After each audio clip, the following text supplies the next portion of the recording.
రాష్ట్రంలో ఈరోజు జరుగుతున్న కలెక్టర్ ఆఫీస్ వద్ద జరుగుతున్న ధర్నా కార్యక్రమాల్లో నాతో పాటు పాల్గొంటున్న ఏఐటీసీ పట్టణ కార్యదర్శి కామ్రేడ్ డి శ్రీనివాసులు గారు, అదేవిధంగా మెడికల్ కాంట్రాక్ట్ వర్కర్స్ యూనియన్ జిల్లా అధ్యక్షురాలు సుశీలమ్మ గారు, అదేవిధంగా స్వరూప గారు, మహిళా సమైక్య జిల్లా అధ్యక్షులు లక్ష్మీదేవమ్మ గారు, మిగతా కామ్రేడ్స్ అందరికీ అభినందనలు తెలియజేస్తున్నాం. ఈరోజు రాష్ట్రంలో కాంట్రాక్ట్ వర్కర్స్ యొక్క పరిస్థితి చాలా దయనీయంగా ఉంది.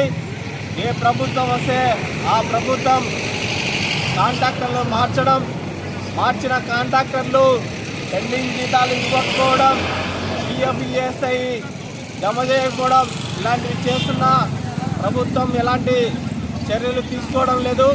ఈరోజు ఇక్కడ మన జిల్లాలో కమ్యూనిటీ హెల్త్ సెంటర్లలో, ఏరియా హాస్పిటల్లో పనిచేస్తున్న కాంట్రాక్ట్ శానిటేషన్ వర్కర్స్కి కాంట్రాక్టర్గా ఉన్న చైతన్య జ్యోతి కాంట్రాక్టరు పెండింగ్లో జీతాలను పెట్టడం జరిగింది. ఈ పెండింగ్ జీతాలు 2 నెలలుగా ఇవ్వకపోవడం, అదేవిధంగా ఈఎస్ఐ పిఎఫ్ జమ చేయకపోయినా వాళ్ళు గవర్నమెంట్ ఎట్లా బిల్లులు శాంక్షన్ చేసిందో అర్థం కావడం లేదు.